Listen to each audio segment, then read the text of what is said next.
পানি ভালো করে মারিস, মশলাটার জন্য ভালো মাখানো হয়। আচ্ছা এ, ভাই। কই রে, কি করতেছিস? খোয়া তাড়াতাড়ি নিয়ে আয়। কি রে, বালি নিয়ে আসে না কেন রে?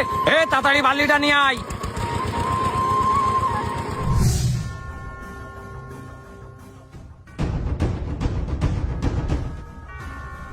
দেখছেন ভাই, আপনার এলাকায় কত বড় একটা প্রজেক্টের কাজ চলতেছে, আর আপনি জানেন না। আমি কিন্তু আপনার এই প্রজেক্টের কথাই বলছিলাম। এই প্রজেক্টের কন্ট্রাক্টর কে রে? ভাই, কন্ট্রাক্টরকে সেটা তো জানি না, এখানে খোঁজ নিলেই পাওয়া যাবে। আরে আমার তো সময় নেই, টাইম নেই, ব্যস্ত রাখ দে। এই ছেলে, এইদিকে আসো তো। কি ভাই? তোর এই সাইডের কন্ট্রাক্টর কে? সাইডের কন্ট্রাক্টর তো ওই যে ওই জায়গায় রয়েছে। যা ডেকে নিয়ে আয়। আচ্ছা ঠিক আছে ভাই, তাড়াতাড়ি যা, যাচ্ছি। ভাই দাঁড়ায় রয়েছে। কন্ট্রাক্টর ভাই, আপনার সাথে যেন কারা দেখা করতে আয়েছে। কারা দেখা করতে আয়েছে? ওই যে ওই জায়গায় দাঁড়ায় রয়েছে। উনারা কারা আমি তো চিনি না। দেখি কারা। আচ্ছা ঠিক আছে, চল। মশলাটা ঠিকঠাক করে মাখাস, আমি আসতেছি। আচ্ছা ভাই, আসেন। আজকের ভিতরে ঢালাই শেষ করা ওই লাগবে। তো ওই জায়গায় দুজন দাঁড়ায় রয়েছে। আচ্ছা ঠিক আছে, চলো যাই কথা কই। প্রজেক্টটা বড়, অ্যামাউন্টটা বড় ও করবে। আচ্ছা আচ্ছা, বুঝতে পারছি। ভাই আসসালামু আলাইকুম। হ্যাঁ হ্যাঁ, ঠিক আছে। এই বিল্ডিংটা কন্ট্রাক্ট নিয়েছে কে? ভাই আমি কন্টাক্ট নিয়েছি। কোনো সমস্যা? হ্যাঁ, সমস্যা তো একটু আছেই। এই কথা বল তোর সাথে। আপনার যত সমস্যা আছে সব সমস্যা ভাই দেখবে, আপনি কোনো টেনশন করেন না। ভাই আমার তো কোনো সমস্যা নেই, আমি আপনাদের কথা তো কিছু বুঝলাম না। আরে ভাই, না বুঝার কি আছে? আমি তো এখানে না বুঝার কিছু দেখছি না ভাই। এত বড় একটা বিল্ডিং এর কন্ট্রাক্ট নিয়েছো আমার এলাকায়, আমি জানি না। এই ওনাকে একটু বুঝিয়ে দে তো। আরে ভাই, বাংলা বুঝেন না? এত বড় একটা বিল্ডিং কন্ট্রাক্ট নিয়েছেন, এলাকার বড় ভাইয়ের একটা চা পানি খরচ দিবেন না? ও, চা নাস্তার খরচ? ও ভাই চলেন, পাশে দোকান আছে, চলেন চা নাস্তা করে আসি। এই তোর কি মনে হয় চা নাস্তা খাওয়ার জন্য আসছি তোর কাছে এখানে আমি?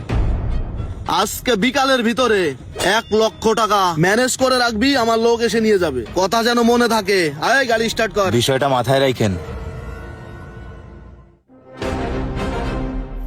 ও ভাই, আপনি কোনো টেনশন করবেন না, এদেরকে আপনি একটি পয়সাও দেবেন না, বিষয়টা আমি দেখতেছি। ভাই আপনি আমার সাথে চলেন, এর একটা সমাধান করা লাগবে।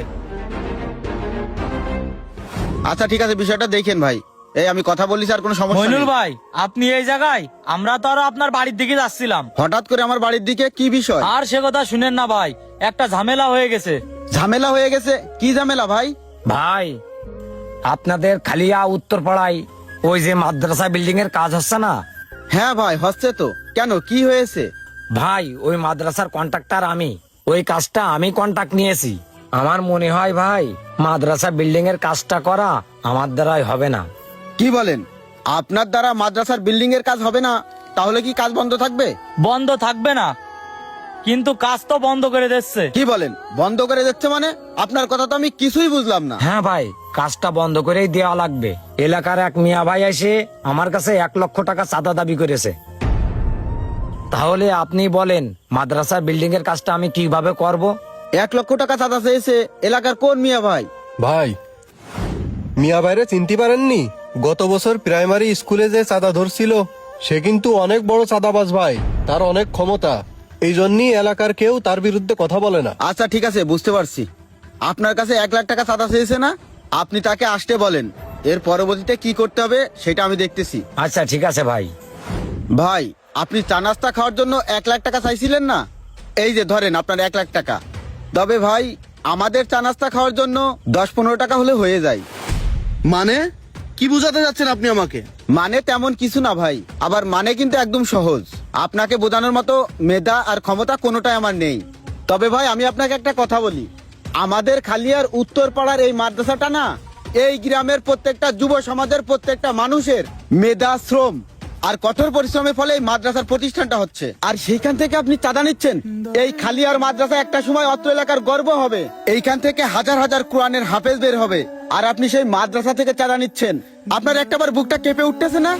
ভাই একটা কথা বলি, এইভাবে চাঁদাবাজি করার আগে একটাবার ভেবে দেখবেন, এই দুনিয়ার অর্থ, সম্পদ, ক্ষমতা, এই বাহাদুরি ছেড়ে কিন্তু আপনাকে পরপারে পাড়ি জমাতে হবে। মনে রাখবেন, এমন কোন একটা মাদ্রাসার ছাত্রের দ্বারা অথবা এমন কোন একটা মাদ্রাসার হুজুরের দ্বারাই আপনার মৃত্যুর পরে জানাজা পড়াবে। তাই বলি কি ভাই, যদি পারেন মাদ্রাসার মতো শিক্ষা প্রতিষ্ঠানে দান করেন, দানের হাতটা বাড়িয়ে দেন, তারপরেও চাঁদাবাজি করেন না। এই মাদ্রাসা থেকে স্বয়ং কোরআনের হাফেজ তৈরি হবে। আরে ভাই, মাদ্রাসা হলো কোরআনের হাফেজ তৈরি করার কারখানা, আর আপনি সেখান থেকে চাঁদা নিচ্ছেন। আপনার মতো মানুষের সাথে আমার কথা বলতে ঘৃণা হচ্ছে।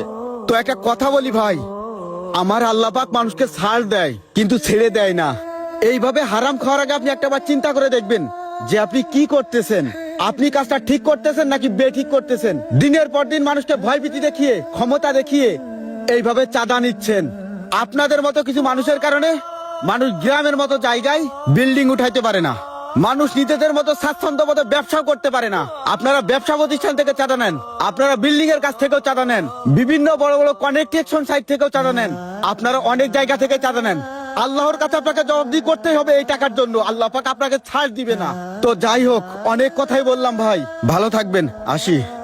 ও ভাই, আমি অনেক বড় ভুল করে ফেলেছি ভাই। চাচা, আমি অনেক বড় ভুল করেছি, আমার ভুল আমি বুঝতে পারলাম। এই খালিয়া মাদ্রাসার যত রকমের সহযোগিতা করা লাগে আমি করব, আর এ ধরনের কার্যকলাপ যাতে কেউ না করে তার জন্য আমি পদক্ষেপ নেব। সমাজকে সুন্দর করে গড়ে তোলার অঙ্গীকার করতেছি আপনাদের কাছে। আপনারা আমাকে মাফ করে দেবেন, আমি অনেক বড় অন্যায় করেছি। ভাই, আপনার 1 লাখ টাকা আপনি রাখেন। আজকে বিকালের ভিতরে আরো 1 লক্ষ টাকা আমি এই মাদ্রাসায় দান করব। আজ থেকে এই ধরনের অন্যায় আর আমি কখনোই করব না। খালিয়ার মাদ্রাসা সুন্দরভাবে হোক, তার জন্য আমরা সবাই আচ্ছা ভাই, সহযোগিতা ঠিক আছে। স্কুল, কলেজ, মাদ্রাসা এগুলো আমাদেরই সম্পদ। আমাদের সম্পদ রক্ষা করার দায়িত্ব আমাদেরই। শুধু স্কুল, কলেজ, মাদ্রাসা শিক্ষা প্রতিষ্ঠান থেকে নয়, আমাদের দেশে অনেকেই চাঁদাবাজি করে ব্যবসা প্রতিষ্ঠান থেকেও। আসুন আমরা সবাই একত্র হয়ে এই সমস্ত চাঁদাবাজদেরকে রুখে দিই। পেজটি ফলো করে ভিডিওটা শেয়ার করে দিবেন। ধন্যবাদ।